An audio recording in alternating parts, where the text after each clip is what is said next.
ఆయన చెప్పేవాడు, ఆయన రైతులు ఒక్కనే కాదు, అంటే 70% మంది రైతులు వ్యవసాయం మీద ఆధారపడి ఉంటున్నారు దేశంలో, మన రాష్ట్రంలో కూడా. మరి వారినందరినీ మనం పైకి తీసుకురావాలంటే రైతుకు ఇవ్వాల్సినవన్నీ ఇచ్చి రైతు ఫ్యామిలీకి కూడా అన్ని ఇవ్వాలనే ఉద్దేశంతో ఇవన్నీ పథకాలు పెట్టడం జరిగింది. మరి ఒకవైపు పిల్లల కోసం, చదువుల కోసం అని చెప్పి మరి ఫీజు రియంబర్స్మెంట్ పెట్టడం జరిగింది. ఆరోగ్య భద్రత ఇచ్చేదానికోసం రాజీవ్ ఆరోగ్యశ్రీ పెట్టడం జరిగింది. మరి వాళ్ళు సేఫ్ గా ఉండాలని చెప్పి 108, 104 పెట్టడం జరిగింది. మరి పావలా వడ్డీ రుణాలు ఇచ్చి ఆడవాళ్లు కూడా దేంతోనూ తీసిపోరు.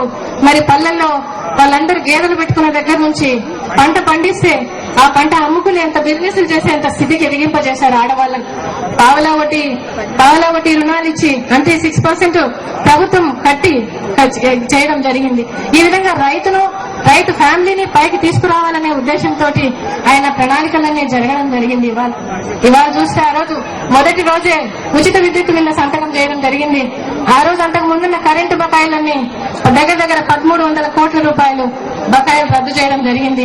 అంతేకాకుండా రైతుల గురించి చాలా ఆలోచన చేసేవారు. ఆ రోజు వడ్డీ మాఫీ చేయాలంటే కేంద్ర ప్రభుత్వం మీద ఒత్తిడి చేసి వడ్డీ మాఫీ చేయడం జరిగింది. మరి రుణమాఫీ చేయడం జరిగింది. ఎప్పుడు ఈ ఆంధ్రప్రదేశ్ స్వాతంత్రం వచ్చినప్పటి నుంచి కూడా ఏ ముఖ్యమంత్రి ఇన్ని రైతులకు చేసిన ముఖ్యమంత్రి లేడు. ఆ రోజు కేంద్ర ప్రభుత్వం మీద ఒత్తిడి తీసుకొచ్చి 70,000 కోట్ల రూపాయలు రుణమాఫీ తీసుకొస్తే మన ఆంధ్రప్రదేశ్ లో 15,000 కోట్ల రూపాయలు మన ఆంధ్రప్రదేశ్ కు వచ్చినాయి. మరి ఆ రోజు అంతేకాకుండా ప్రకటన ఇచ్చినప్పుడు మీరు ఎవరైతే కట్టినారో వాళ్లకు 5,000 రూపాయలు ఇవ్వడం జరిగింది. ఆ విధంగా రైతులను ఆదుకోవడం జరిగింది ఆ రోజు ఆయన. మరి అన్ని విధాల రైతులకు ఎలాంటి ఇబ్బంది లేకుండా చేయాలని ఆయన ఆశపడ్డారు. అంతేకాకుండా రాజశేఖర రెడ్డి గారు ₹1 పన్ను పెంచకుండా మరి ఆ రోజు పరిపాలన సాగించినారంట.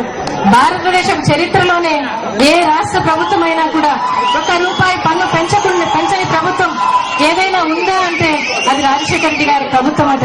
అది రికార్డ్. అది ఇంతవరకు ఎవరు ఆ రికార్డు చేయలేదని చెప్పడం జరుగుతుంది. మరి ఆ రోజు అంతేకాకుండా ఆ రోజు సంవత్సరం నెలకు 1,600 కోట్ల యూనిట్లు ఉచిత విద్యుత్ ఇవ్వడం కాకుండా చిన్న పరిశ్రమలకు ఆ రోజు ఆయన ఇవ్వటం యూనిట్ కు 75 రూపాయలు తగ్గించడం జరిగింది. ఈ రోజు ఎంతెంత కరెంటు బిల్లులు వేస్తా ఉన్నారు, సబ్సిడీలు వేస్తా ఉన్నారు. ఈ రోజు మూసివేసుకునే పరిస్థితి వస్తా ఉంది. మరి వాళ్ళు చూస్తే మరి రాజశేఖర రెడ్డి గారు అంతగా ఆలోచన చేసేవాళ్ళు. అంతేకాకుండా వ్యాట్ రూపకంగా గాని, ఆర్టీసీలకు గాని, మున్సిపాలిటీ పన్నులు గాని, నీటి పన్నులు గాని ఏ పన్ను పెంచలేదు. కరెంటు మాత్రం బడ్జెట్ లో నుంచి సబ్సిడీ తీసి ట్రాన్స్కోకు కట్టేవారు. ప్రభుత్వమే కట్టేది మన కోసం అంతా. మనం కట్టకుండా మన మీద పడకుండా భారం ప్రభుత్వం భరించింది. అక్కజల్లు కష్టపడకూడదని చెప్పి గ్యాస్ లో భరించడం జరిగింది అవాళ. మరి ఈ రోజు మన ప్రభుత్వం ఏం చేస్తా ఉంది ఇవాళ చూస్తే కరెంటు విషయానికి వస్తే ఈ రోజు కరెంటు సర్ఛార్జీలు అని చెప్పి ఈ రోజు అమితమైన రేట్ చేయడం జరిగింది. మరి ఆ సర్ఛార్జీలు కూడా వాళ్ళకి ఎంత ఆశ అంటే ఈ మహానేత పోయినప్పటి నుంచి 3 ఏళ్ల కరెంటు కూడా ఏ విధంగా ఇచ్చినారో అదంతా కూడా రావాలని చెప్పి 3 ఏళ్ల కరెంటు సర్ఛార్జీగా వేయడం జరిగింది. కొంతమంది పరిశ్రమల వాళ్ళు కోర్టుకు పోయినందువల్ల అది ఆగిపోయింది. మరి లాస్ట్ ఇయర్ మళ్ళా మొదలుపెట్టారు సర్ఛార్జీని పెట్టి చేయడం జరుగుతుంది ఇవాళ చూస్తే. మరి ఇవాళ ఈ పరిస్థితి వచ్చింది అంటే మరి ఈ రోజు ప్రభుత్వానికి ముందు చూపు లేదని అర్థం. ఎందుకంటే ముందే తెలుసు కేంద్ర ప్రభుత్వం గ్యాస్ గాని, బొగ్గు గాని మన ఏ రాష్ట్రంలోనైనా విద్యుత్ ప్రాజెక్టులకు కేంద్ర ప్రభుత్వం అలాట్ చేస్తారు. అలాట్ చేసేదాన్ని బట్టి మనం ప్రాజెక్టులను పెట్టుకోవాలి. మరి ఈ రోజు కేంద్ర ప్రభుత్వం అలాట్ చేయలేదు.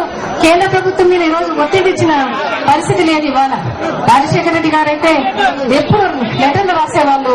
2009లో 2008లో మన కరెంటు కావాల్సి వస్తే ఆ సంవత్సరం 6,000 కోట్ల రూపాయలు పెట్టి పక్క రాష్ట్రం నుంచి కరెంటు తీసుకొచ్చి మనకు అందించడం జరిగింది.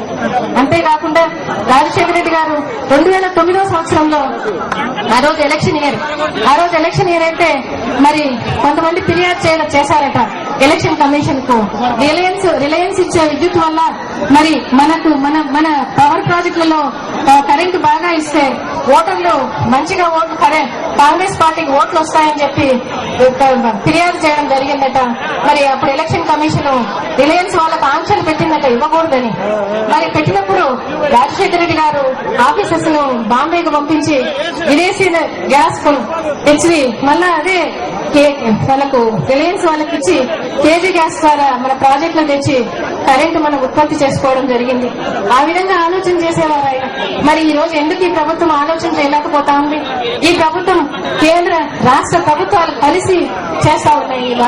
ఇవాళ పారిశ్రామిక రంగాన్ని అయితేనేమి, వ్యవసాయ రంగాన్ని అయితేనేమి నాశనం చేసే పరిస్థితిలో ఉంటా ఉంది. ఇవాళ మనకి ఈ పరిస్థితి ఎందుకు వచ్చిందంటే ఈ 3 ఏళ్లలో భారతదేశం బొగ్గు చాలా తక్కువ, అంటే మనం ఉత్పత్తి చేసుకోవచ్చట. మరి ఎందుకనో చేసుకోలేక బొగ్గు ఉత్పత్తి తక్కువైనందువల్ల మరి సహజ వాయువు కూడా ఉత్పత్తి 2 ఏళ్లలో చాలా తక్కువగా వచ్చినందువల్ల ఈ రోజు మనకు కరెంటు లేని పరిస్థితి అయితే జరుగుతా ఉందట. ఇవాళ మరి 2009, 10, 2010, 11, 2012కు 3 సంవత్సరాల్లోనూ మరి దేశంలో బొగ్గు ఉత్పత్తి సరిగా చేసుకోలేకపోయిందట. మరి 2010, 11కు 80 మిలియన్ల ఇది గ్యాస్ కావాల్సి వస్తే, మిలియన్ల టన్నులు గ్యాస్ కావాల్సి వస్తే 60,000 టన్నులు కొనుక్కోవడం జరిగిందట. అంటే 20 మైనస్ జరిగింది. మరి 2011, 12కు 125 టన్నులు ఆ రోజు కావాల్సి వస్తే మరి ఈ రోజు 99 టన్నులు మాత్రమే పెట్టుకోగలిగిందట. మరి ప్రతి సంవత్సరం కూడా తక్కువ ప్రొడ్యూస్ చేసుకుంటా ఈ రోజు కష్టాలు ఫేస్ చేసుకోవాల్సిన అవసరం వస్తుంది.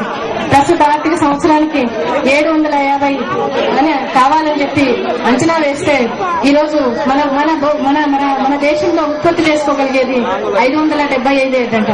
మరి 180 టన్నులు కొనుక్కోవాల్సిన అవసరం ఉంది. ఇలాగా అంటే ప్రభుత్వం ఇలాగా చేయడం వల్ల మనకి ఈ రోజు మనం దేశంలోనూ మనకు ఇక్కడ కూడా ఎక్కువ బాధలు పడాల్సిన పరిస్థితి వస్తా ఉంది. ఈ రోజు మనం అందరం కూడా ఆలోచించాల్సిన అవసరం ఉంది. ఈ రోజు మన భావి తరాలకు మనకు ఈ రోజు ఇలా జరుగుతా ఉంది. రేపు మంచి నాయకుడు వస్తే మనకు మంచిగా ఉంటారని చెప్పి రాజశేఖర రెడ్డి లాంటి నాయకుడు మరలా మనకు రావాలని మనం ఆలోచించుకోవాల్సిన అవసరం ఉంది. మరి ఇవాళ చంద్రబాబు నాయుడు అయితే ఆయన టైంలో ఎన్నో 1999 నుంచి 2002 నాటికి 5 సార్లు 6 సార్లు కరెంటు పెంచడం జరిగి డబుల్ రేట్ అయిపోయాయట వాళ్ళ. అంతేకాకుండా చంద్రబాబు నాయుడు హయాంలో మామూలుగా ప్రైవేటు విద్యుత్ సంస్థలకు కేంద్ర ప్రభుత్వం నుంచి అలొకేషన్ తీసుకోకుండా గ్యాస్ ఆయన ఒప్పందం చేసుకోవడం జరిగిందట.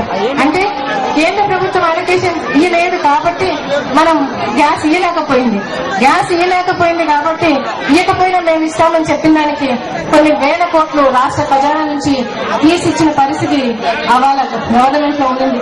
రాజశేఖర రెడ్డి గారు వచ్చేటప్పటికి ఇదే పరిస్థితి కొనసాగుతా ఉండింది. ఆ రోజు వాళ్ళందరినీ పిలిచి మేము ఇయ్యలేమని చెప్పి కొంత ఇచ్చి కమిటీలు వేసి మేము ఇయ్యలేమని చెప్పి అది రద్దు చేస్తామని చెప్పి మరలా దాడికి తెచ్చుకోవడం జరిగింది. ఇలాంటి నాయకులు పరిపాలనలో మనం ఆ రోజు ఇబ్బందులు పడ్డాం, మరలా ఈ రోజు ఇబ్బందులు పడతా ఉన్నాం. ఈ రోజు సీఎం గారు మరి జిల్లాలకు వస్తా ఉన్నారు. మరి మన జిల్లాలో ఏ జిల్లాకు వచ్చినా 3 రోజులు ఉంటారట. మనమేం కొట్లాడాల్సిన పని లేదు. మనమేం వాళ్ళు ఇది వచ్చేయాలని కాకుండా ఫలాన్ని మాకు చేయలేదు, ఇది కావాలని చెప్పి మిమ్మల్ని అడగమని నేను కోరుతా ఉన్నా. మనం సాధించుకోవడం మన హక్కు కాబట్టి మీరు పొందుకోమని అడగమని చెప్పి నేను అడుగుతా ఉన్నా. ఇవాళ చూస్తే మరి ఇంకా ఈ రోజు జగన్ బాబును అన్యాయంగా జైల్లో పెట్టడం జరిగింది. మరి మొదటి నుంచి చూస్తే 26 జీవోలు రాజశేఖర రెడ్డి గారు తప్పు ఇచ్చారని చెప్పి ఆయన ఎఫ్ఐఆర్ లో పెట్టడం జరిగింది. మరి ఇంత చేసిన మహానాయకుని ఎఫ్ఐఆర్ లో పెట్టడం వాళ్ళకు తప్పుగా అనిపించట్లేదు. ఈ రోజు రాజశేఖర రెడ్డి గారి పేరు ఎత్తారట. రాజశేఖర రెడ్డి గారి పథకాలను వేరే పేర్లు మార్చి చేస్తారట. ఏ పేరైతే ఉంది చేయటానికి, చేసే ఉద్దేశం ఉంటే మనసు ఉండాలి, మార్గం ఉండాలి చేయటానికి. అంతేగాని ఏ పేరుంటే ఏముంది. మరి పేరు మార్చి చేస్తామని మంత్రులందరూ కూర్చొని మాట్లాడటం జరుగుతా ఉంది. ఇవాళ మనం చూస్తా ఉంటే మరి ఈరోజు జగన్ బాబును అన్యాయంగా అరెస్ట్ చేయడం జరిగింది. కేవలం ఎలక్షన్ల కోసం ఆయన బయట ఉంటే సాక్షులను ప్రభావితం చేస్తారని చెప్పి లోపల పెట్టారు. మరి ఇవాళ ఆయన మన పక్కన ధర్మము న్యాయం ఉంది. ఇవాళ ఆ రోజు 2.5 సంవత్సరం మీ మధ్యలోనే ఉన్నాడు ఆయన. నెలకు 25 రోజులు 26 రోజులు మీ మధ్యలోనే ఉన్నాడు, మీలోనే ఉన్నాడు. ఫ్యామిలీతో కూడా ఆయన భార్య పిల్లలతో కూడా గడిపింది చాలా తక్కువ. మరలా ఇప్పుడు త్వరలోనే ఆయన పక్కన ధర్మం న్యాయం ఉంది. ఇవాళ ఆయన బయటకు వస్తాడు. ఇవాళ బయటకు వచ్చి మరలా మీ మధ్యలో ఉంటాడు, మీలో ఉంటాడు, మీ సమస్యలను స్పందిస్తాడు. మరలా ఎలక్షన్స్ వచ్చినప్పుడు మరలా ఆయన సీఎం అయి